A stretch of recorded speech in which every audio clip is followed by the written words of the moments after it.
A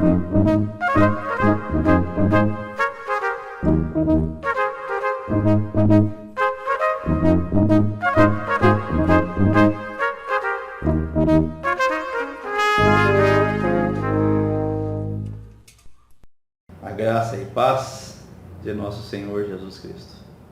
Estamos dando continuidade hoje ao estudo da Epístola aos Hebreus. No nosso último vídeo nós paramos no versículo de número 9, capítulo número 2, e vamos dar continuidade hoje a partir do versículo 10 até o versículo 18, concluindo assim o capítulo de número 2. Convido você a orarmos. Pai, em nome do Senhor Jesus, dá-nos entendimento, a fim de que nós possamos compreender e viver a plenitude da sua palavra em relação à nossa vida. Que o Senhor nos abençoe com o entendimento deste estudo da sua palavra, em nome do Senhor Jesus. Amém. Os versículo 10 de capítulo 2 de Hebreus diz assim: porque convinha que aquele por cuja causa e por quem todas as coisas existem, conduzindo muitos filhos à glória, aperfeiçoasse por meio de sofrimentos o autor da salvação deles. Este é o sumo sacerdote que nós temos e que será, na Epístola aos Hebreus, tratado como realmente o nosso sumo sacerdote. No tempo devido, eu entrarei nessa consideração acerca do sumo sacerdócio do Senhor Jesus. Hoje, o que convém nós analisarmos é que ele é o autor da nossa salvação por meio de ter se aperfeiçoado por meio do sofrimento. Vamos entender isso. O Senhor Jesus não merecia sofrer. Sofrimento é resultado do pecado. Eu e você merecemos sofrer, porque somos pecadores. As pessoas merecem sofrer, porque são pecadores. Mas o Senhor Jesus não. O Senhor Jesus não merece sofrer, porque ele não tinha pecado. Porém, ele não veio socorrer anjos, como nós veremos neste capítulo. Ele veio socorrer seres humanos. E seres humanos sofrem. Nós sofremos por diversas razões, por diversas causas. E ele precisava provar deste nosso sofrimento para poder se compadecer de nós. Nós percebemos claramente que o Senhor Jesus é para com Deus fiel, devido a ter cumprido plenamente a vontade do Pai para a nossa vida, e para conosco ele é misericordioso, porque ele sofreu como nós sofremos, a fim, como diz o texto, se aperfeiçoar por meio do sofrimento. Quando nós ouvimos a palavra aperfeiçoar, nós temos essa compreensão latino-americana de se tornar melhor, de se tornar mais completo, mas não é o caso dessa aplicação ao Senhor Jesus. Ele era plenamente perfeito. Aperfeiçoamento aqui é no sentido do sofrimento, porque justamente isso ele não conhecia, porque ele morava na glória. Ele não precisava se aperfeiçoar no pecado, senão para provar completamente a nossa humanidade, e assim se tornar o nosso sumo sacerdote, o nosso Salvador, como se tornou. O versículo 11 diz: pois tanto o que santifica como os que são santificados, todos vêm de um só. Por isso é que ele não se envergonha de lhes chamar irmãos. Tanto Deus, tanto o Senhor Jesus, como nós, todos viemos de um só, viemos do Pai. O detalhe é que o Senhor Jesus é Filho de Deus, e nós, por nascimento, nós não somos filhos. Muitas pessoas não entendem isso, e muitas pessoas questionam isso, mas a palavra de Deus ela é clara na primeira epístola de João, capítulo número 3, que nós somos por criação criaturas. Então nós somos criaturas de Deus. Agora, por meio da fé na obra realizada do Senhor Jesus, nós podemos nos tornar filhos. O apóstolo Paulo usava comumente o termo adoção, ou seja, um processo legal em que quem não é filho se torna filho. Por meio da fé no Senhor Jesus, nós como criaturas podemos nos tornar filhos. Quem santifica é o Pai. O Pai santifica. O texto diz, tanto o que santifica como os que são santificados, todos vêm de um só. O Pai santifica por meio do seu Filho, por meio do seu Espírito.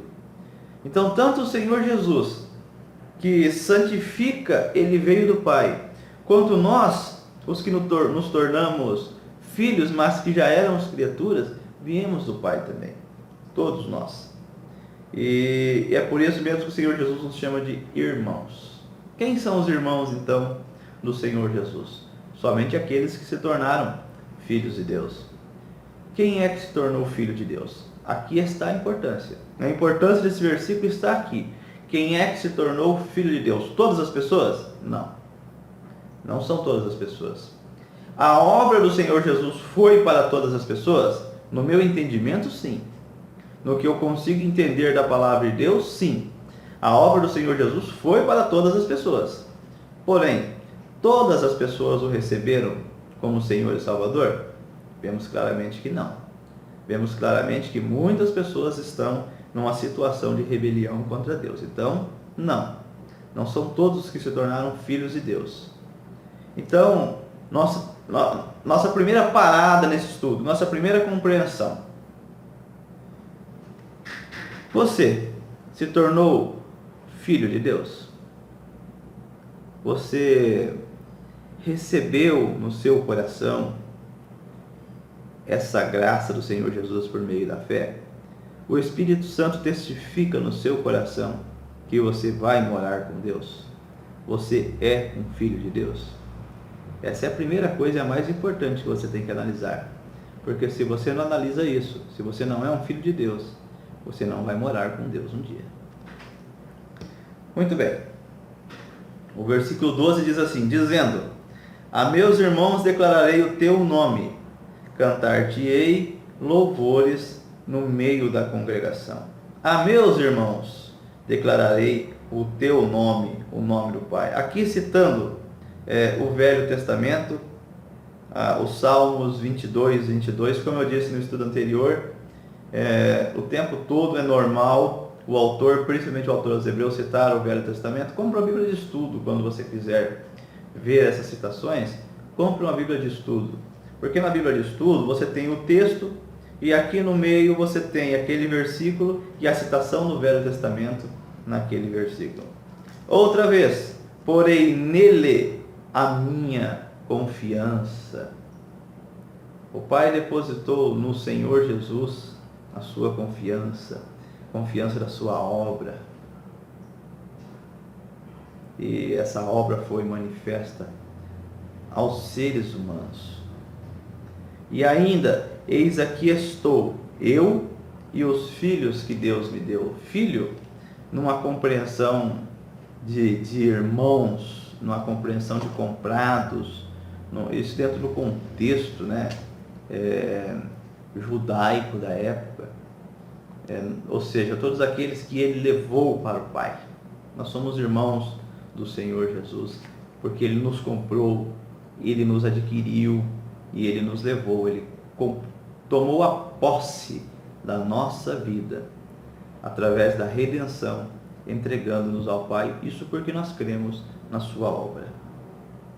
Versículo 14 diz assim: visto pois que os filhos têm participação comum de carne e sangue, desses também ele, igualmente, participou, para que por sua morte destruísse aquele que tem o poder da morte, a saber, o diabo.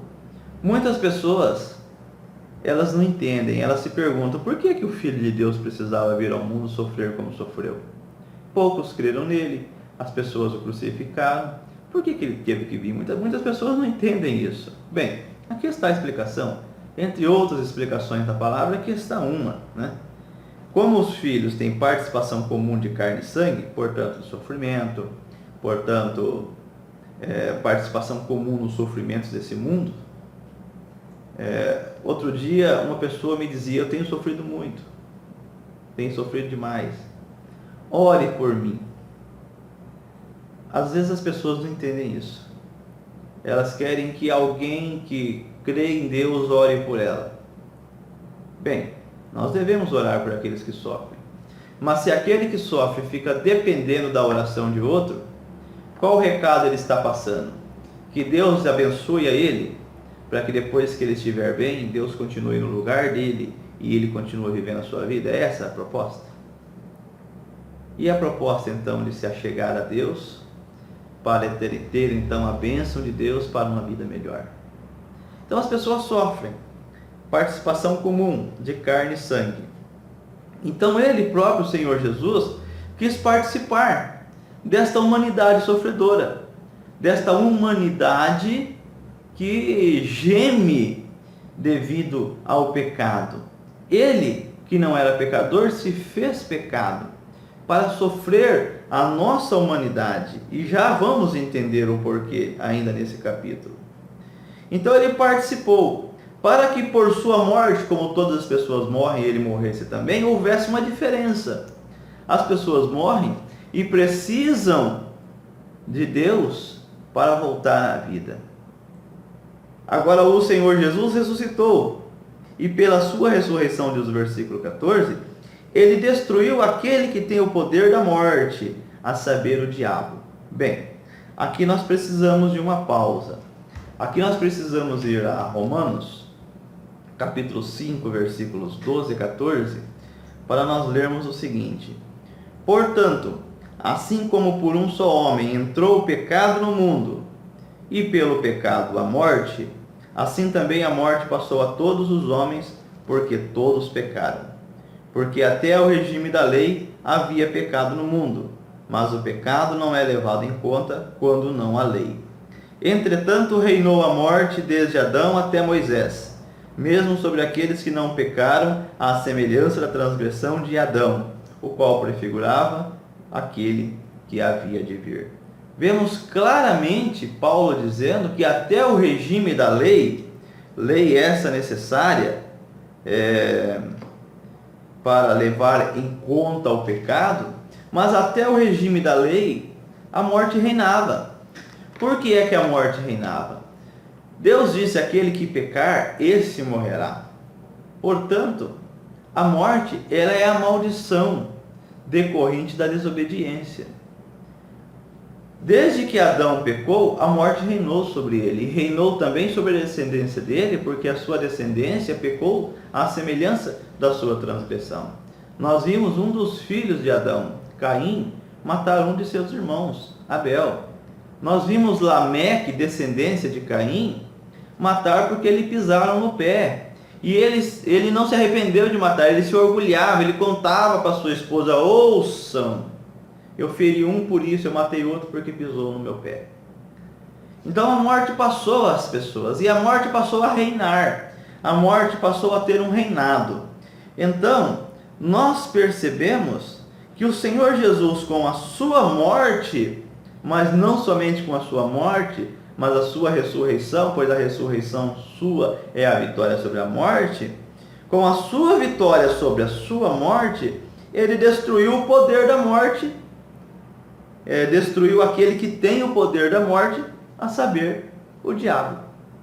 Então, esta obra do Senhor, por um lado, ela trouxe o quê?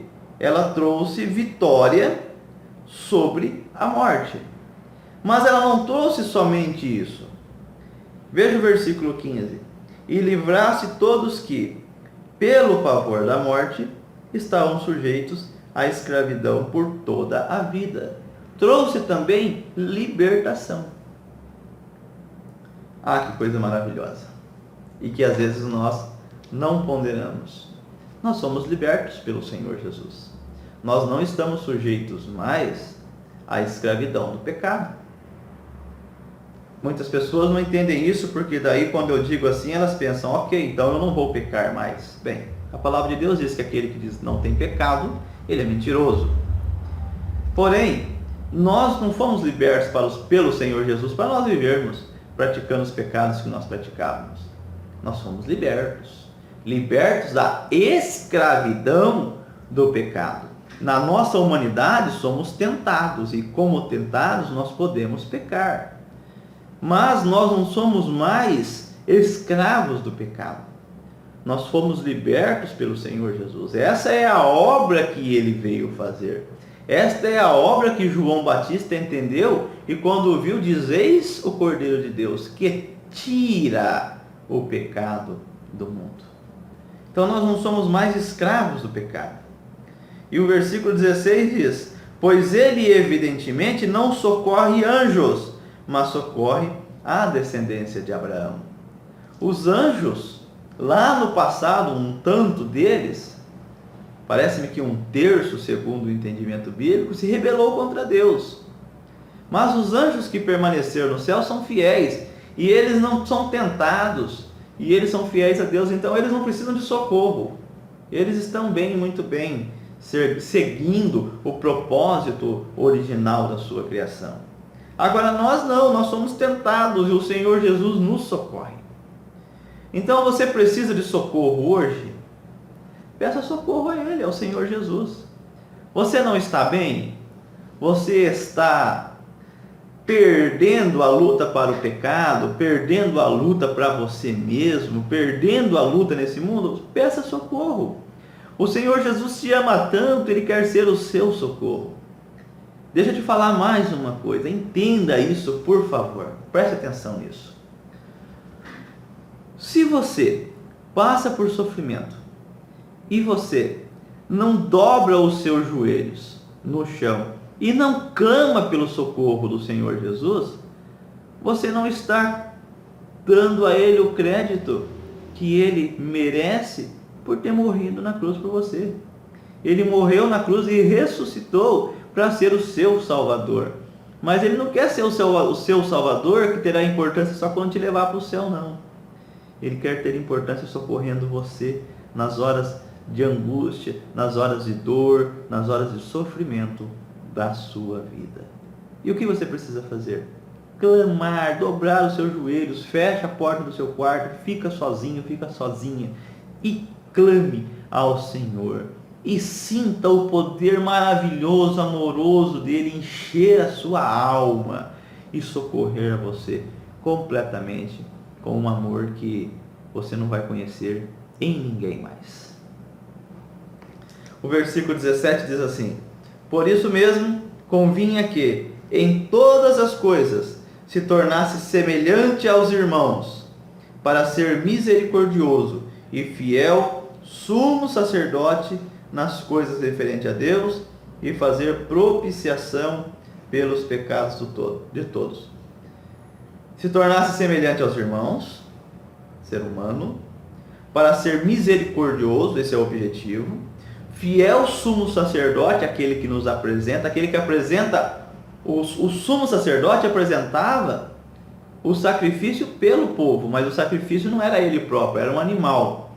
O nosso sumo sacerdote, o Senhor Jesus, da ordem de Melquisedeque, ele se apresentou a si mesmo, ele se sacrificou, o sacrifício é próprio, é dele, para fazer propiciação pelos nossos pecados. O sangue dele derramado foi aceito por Deus, porque foi o Pai mesmo quem propôs, conforme Romanos 3, 25, 26, foi o próprio Pai quem propôs, para então aceitar e assim nos salvar, nos justificar, nos regenerar, nos santificar por meio do sacrifício do seu Filho. Ele, o Senhor Jesus, fez propiciação, ou seja, pelos pecados, ou seja, nós estávamos numa situação de ira diante de Deus. E propiciação quer dizer apaziguar. Então agora os nossos pecados foram apaziguados e, portanto, Deus, na sua ira, se tornou propício a nós. Nós nos tornamos aceitáveis, porque o Senhor Jesus nos torna todo aquele que nele crê aceitável diante de Deus. Pois, versículo 18, pois naquilo que ele mesmo sofreu, tendo sido tentado, é poderoso para socorrer os que são tentados. Bem, concluímos então esse capítulo e preste atenção então nesse desfecho que é aquilo que nós já falamos. Preste muita atenção nisso.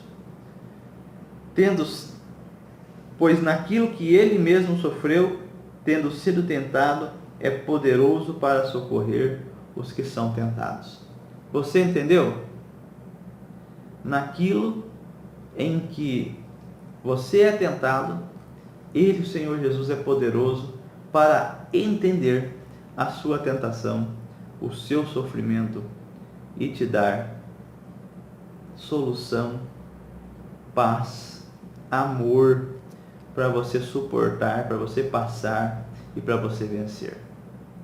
Não deixe de clamar ao Senhor Jesus.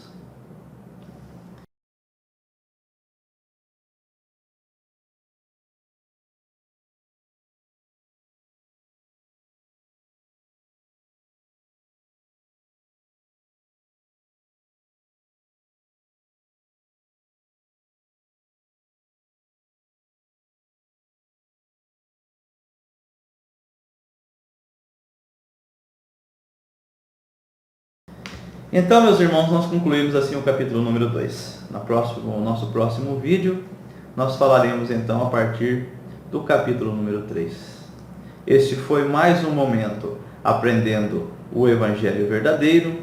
Eu sou Mário Biolada, aguardo você para a nossa continuidade do estudo aos Hebreus, assim querendo, assim desejando o nosso Pai, nos dando vida, nos dando saúde para nós estarmos juntos. Que a graça e a paz do nosso Senhor Jesus Cristo encha o nosso coração e nos leve à presença dEle, nos leve a dobrar os nossos joelhos, a clamarmos o socorro dEle, porque Ele é poderoso para nos atender e entender a nossa humanidade sofredora. Amém.